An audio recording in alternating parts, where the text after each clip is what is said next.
السلام علیکم ورحمۃ اللہ وبرکاتہ۔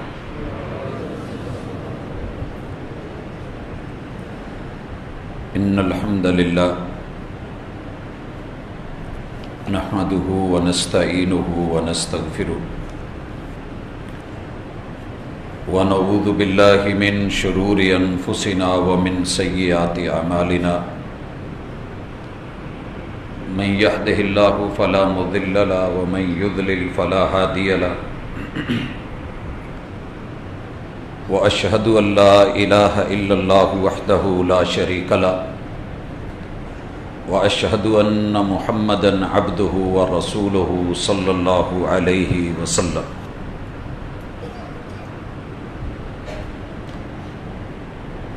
اما بعد فإن خير الحديث كتاب الله وخير الهدي هدي محمد صلى الله عليه وسلم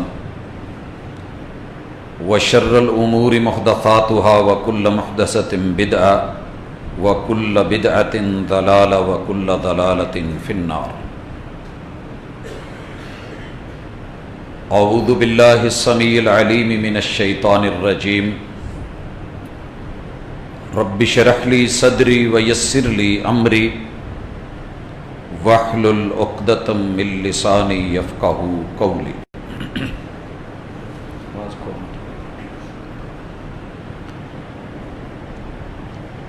احباب ذی وقار،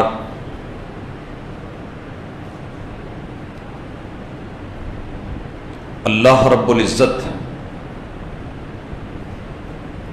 کے خاص کرم سے انسان اپنی زندگی کی سانسیں مکمل کرتا ہے۔ موسم اچھا ہو، آب و ہوا مناسب ہو تو سانس لینی آسان ہوتی ہے، بندہ خوشی محسوس کرتا ہے، فرحت ہوتی ہے۔ اور اگر موسم اس کے برعکس ہو، زندگی تو گزرتی ہی ہے لیکن حالات تھوڑے مشکل ہوتے ہیں۔ اس زمین کے اوپر جسے بھی بھیجا گیا ہے ان سب کے دن گزر رہے ہیں، راتیں گزر رہی ہیں، لیکن خوش نصیب ہیں وہ لوگ کہ جنہوں نے اپنے لیے اپنی زندگی کے دائرے، اپنی حدود اور اپنی قیود وہ متعین کی ہیں جو اللہ رب العزت کو پسند ہے۔ ایسے لوگ دنیا کی نظر میں جیسے مرضی ہوں لیکن اللہ کی نظر میں ان کی زندگی بابرکت ہوتی ہے، عمدہ ہوتی ہے، حسین ہوتی ہے۔ ہماری آج کی ملاقات اس ہستی اور اس ذات کے حوالے سے ہے کہ جس بھی انسان نے اس سے اپنا ناطہ جوڑ لیا وہ اس کائنات کے اندر عظیم ترین بنا دیا گیا اور اللہ رب العزت کی نظر میں دنیا اور عقبہ میں کامیابیوں سے ہمکنار کر دیا گیا۔ اس ہستی کا نام ہے محمد الرسول اللہ صلی اللہ علیہ وسلم۔ احباب ذی وقار، یہ وہ ہستی ہے کہ جس کو رب نے عروج بھی سب سے زیادہ دیا ہے اور عزت بھی سب سے، مقام اور مرتبہ بھی سب سے اونچا دیا ہے، لیکن اس کے حاسد بھی اتنے بڑے ہیں اور دشمن بھی اتنے ہی زیادہ پیدا ہوئے ہیں۔ نبی مکرم صلی اللہ علیہ وآلہ وسلم کلمہ پڑھنے والوں کا آپ کی ذات کے لیے اور آپ کی بات، مقام اور مرتبے کے حوالے سے جو ذمہ داریاں ہیں وہ آج انشاءاللہ ہم ذکر کریں گے۔ جہاں ہم نے آپ کا حق دیا ہے تو ہم اللہ کا شکر کریں گے، اور جہاں کہیں کمی رہ گئی ہے ہمیں فکر کرنی ہوگی۔ مقصد تان و تشنی نہیں ہے، مقصد اپنی زندگی کا جائزہ لینا ہے اور اپنے رویوں کو پڑھنا ہے۔ سب سے پہلی چیز، ایک مومن ہونے کے ناطے اگر کلمے کی دولت اللہ نے نصیب کی ہے تو آپ خوش ہوں کہ ساری دنیا ایک طرف، ایمان کی دولت سے مالا مال انسان ایک طرف ہے. جسے کلمہ مل گیا اسے اساس مل گئی، بنیاد مل گئی، بیس مل گئی. جس کے پاس پلاٹ ہو کہیں نہ کہیں آ کر کے وہ اپنا گھر بھی بنا ہی لیتا ہے. جہاں پلاٹ ہی نہ ہو، اساس ہی نہ ہو، بنیاد ہی نہ ہو، جو مرضی بناتا رہے بیکار ہے وہ.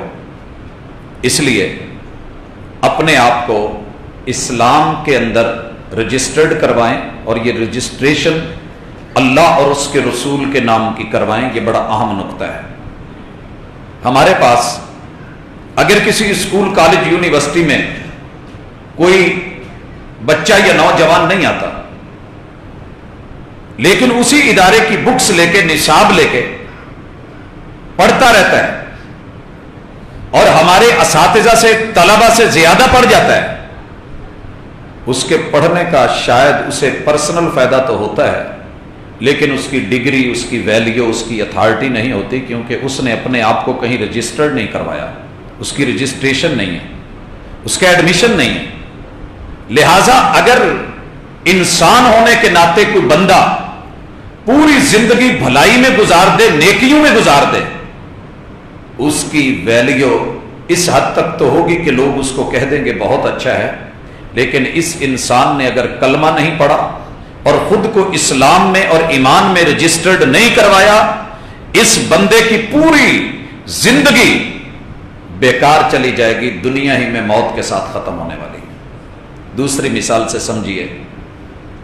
ایک نوجوان کسی سرکاری ادارے میں تھرو پراپر چینل آیا ہے، اپنے دن گزارتا ہے، ٹائمنگ پوری کرتا ہے، ریٹائرمنٹ ہوتی ہے، اس کو آپ دیکھتے ہیں کہ پینشن ملتی ہے. اس کے ماں بعد والوں کو بھی اس کی ایک ویلیو مانی گئی ہے، حیثیت تسلیم کی گئی ہے. لیکن اس سے زیادہ بڑھ کے محنت کرنے والا ایک پرائیویٹ سیکٹر میں نوجوان جب بوڑھا ہوتا ہے تو میں دیکھتا ہوں کہ وہ اس سہولت سے محروم ہوتا ہے. اسی طرح جو بندہ ایمان لائے بغیر مر جائے، اس کے لیے آخرت میں کچھ نہیں ہے. اور اگر ایمان کے ساتھ اس دنیا سے گیا ہے تو اللہ تعالی مرنے کے بعد اس کے لیے آخرت کے خزانے بھی چلاتے ہیں. جو اس نے کمایا ہے وہ بھی ملے گا، اور جو اس کے پیچھے آل اولاد ہے، اس کا عمل ہے، وہ اس کے لیے صدقہ جاریہ بنا دیا جائے. اس لیے اگر ہمارے قرب و جوار میں کوئی دوست، کوئی رشتہ دار، کوئی عزیز ہمارے ملنے والے ابھی تلک خود کو کلمہ پڑھ کے، کئی لوگ کہہ دیتے ہیں جی کلمہ پڑھنے کا فائدہ کیا ہے، آپ لوگوں میں اور ہم میں فرق تو ہے کوئی نہیں. میں نے ایک ہندو کو دعوت دی اور اسے بولا کہ آئیے اسلام کی طرف، ایمان کی طرف، کلمہ پڑھیے. کیا کہنے لگا؟ ابا کلمہ پڑھتے کوڑ ڈٹ تو سمی مارنے اسمی مارنے ول کلمے دا فائدہ کیا ہے؟ کیا فائدہ کلمے کا؟ نہیں فائدہ ہے، اس کلمے کا فائدہ ہے. کلمہ توحید کا فائدہ اس روایت میں موجود ہے. کل قیامت کے دن جب ایک بندے کے گناہ ہی گناہ اور جرم ہی جرم تھے، بلایا گیا، کچھ لے کر کے کچھ نہیں، ایک بتا کا ایک کارڈ جس پہ رجسٹریشن تھی، وہ ایک پلڑے میں رکھی گئی اور دوسرے پلڑے میں اس کے سارے گناہ. تو وہ کلمے والا اس کا پہلو جو ہے رب نے بھاری کر کے اس کو جنت کا مہمان بنا دیا تھا. لہٰذا اس کو معمولی کیس مت سمجھیے. اور اس رجسٹریشن کا معنی کیا ہے کہ آپ اور میں محمد رسول اللہ صلی اللہ علیہ وسلم کو حلفیہ طور پہ اسٹامپ لکھ کے دے دیں کہ محبوب میں آپ کا ہوں، میرا دل آپ کا ہے، میری جان آپ کی ہے، میرا جسم آپ کا ہے. النبی اولا بالمؤمنین من انفسہم. ایک نبی کی یہ اتھارٹی ہے کہ کلمہ پڑھنے والا مسلمان، اس کا تن من دھن جان، نبی اس پہ زیادہ حق رکھتے ہیں. اسے جس طرف لگانا چاہیں وہ لگے گا، جہاں موڑنا چاہیں وہ مڑے گا، جہاں چلانا چاہیں وہ چلے گا. تو میں اور آپ محمد رسول اللہ صلی اللہ علیہ وسلم کو حلفیہ بیان کے ساتھ اسٹامپ لکھ کر کے دے دیں. کیسے؟ یہ کیسے ہوگا؟ اشہدو، یہ جو لفظ ہے نا اشہدو، یہ بولنے میں شاید بڑا آسان ہے، تولنے میں بڑا بھاری ہے۔ پوری زندگی عمل سے گواہی، کردار سے گواہی، رویوں سے گواہی، اپنے کریکٹر سے گواہی کہ میں وہ ہوں جو اللہ کو وحدہ لا شریک مانتا ہوں، اور محمد الرسول اللہ صلی اللہ علیہ وسلم کو جو اللہ نے مجھ سے منوایا ہے میں وہی مانتا ہوں۔ اور بھائیو، اگر کبھی یہ کام نہیں کیا نا تو تحریراً لکھ کے اپنے گھر میں رکھ دیجئے اپنے بچوں کو، اور خصوصی طور پہ جسے ہم کہتے ہیں نا وصیت، اس وصیت میں لکھا ہونا چاہیے کہ بیٹا میں محمد رسول صلی اللہ علیہ وسلم کا پیروکار ہوں، میرا دل، میری جان، میری عزت، میری آبرو، میری دولت، میری دنیا، میری جمع پونجی، میرا سب کچھ محمد رسول اللہ صلی اللہ علیہ وسلم کے نام ہے۔ جب آپ دل و جان سے اس کا اقرار کریں گے تو اگلا محبوب کا حق اللہ خود گنواتے ہیں، اور یہ ہر مسلمان کے ذمہ ہے۔ اشہد اللہ الہ الا اللہ کہنے کے بعد اشہد ان محمدن عبدہ ورسولہ، اس کلمے کے اس ٹکڑے میں 3 حق ہیں محمد رسول صلی اللہ علیہ وسلم کے، ہمارے ذمہ فرض ہے، امت پر قرض ہے دینا۔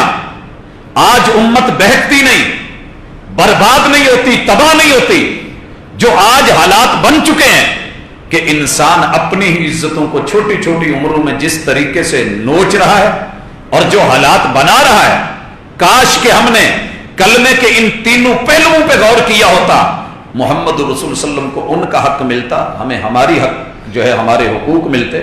جب محبوب کو محبوب کی عزت نہیں ملی تو میری اور آپ کی عزت کا رکھوالا کون ہوگا؟ لہذا سب سے پہلے جب حلفیہ بیان رجسٹریشن کے بعد دے دیا کہ محبوب یہ سب کچھ آپ کا ہے، تو آپ کو ماننا کیا ہے؟ ان محمدہ، یہ دلوں پہ لکھے ہوئے جملے ہیں، زبانی یاد ہیں۔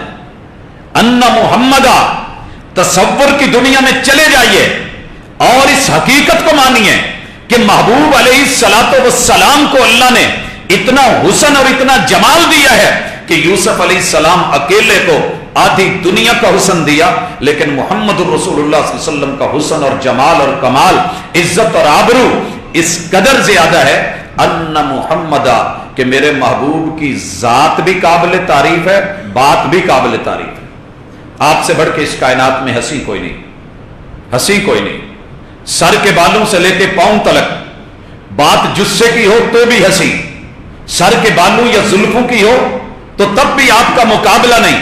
آپ کے چہرے مہرے کی، آنکھوں کی، آپ کے لبوں کی یا زبان کی بات ہو، آپ علیہ الصلوۃ والسلام کے سینے یا ہاتھ یا بازو، آپ کے پیٹ اور جسد اطہر، یا آپ کی شرمگاہ یا آپ کے رانوں، گھٹنوں اور قدموں کی بات ہو، پورے جسے اور پورے وجود میں محمد الرسول اللہ صلی اللہ علیہ وسلم سے بڑھ کے ہنسی کوئی اور ہے ہی نہیں۔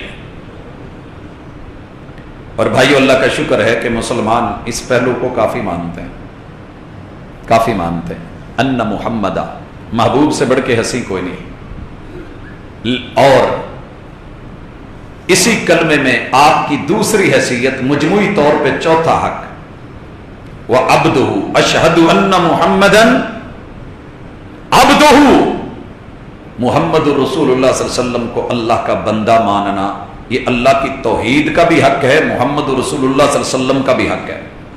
کافی سارے ہمارے احباب محبوب کو اللہ کا بندہ نہیں مان پائے، کلمے میں پڑھتے ہیں، زبان سے بولتے ہیں، اقرار بھی کرتے ہیں، مگر دل آج تک تصدیق نہیں کر پایا۔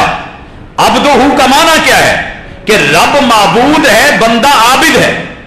اللہ معبود ہے، سجدے کے لائق صرف اللہ، مشکل کشائی کے لائق صرف اللہ، تخلیق کرنے والا صرف اللہ، نعمتوں سے نوازنے والا صرف اللہ۔ محمد رسول اللہ صلی اللہ علیہ وسلم عابد ہیں، اللہ کے بندے ہیں، رب معبود ہیں۔ رب جو کہتے ہیں محبوب کو کرنا پڑتا ہے، اللہ کا آرڈر چلتا ہے، محبوب اس آرڈر کو ماننے والے ہیں۔ اور اس کی مثالیں آپ احباب رکھ سکتے ہیں سامنے۔ اللہ تعالیٰ فرماتے ہیں، آپ چادر لے کے لیٹے ہیں، یا ایھا المدثر قم فانذر، محبوب کھڑے ہوئے کہ نہیں؟ چادر اتاری، کمبل اتارا، کھڑے ہوئے، فاران کی چوٹی پہ چڑھے، قوم کو ڈرایا کہ اگر میں تمہیں کہوں کہ پیچھے سے لشکر آ رہا ہے تو تم کیا کہو گے میرے بارے میں؟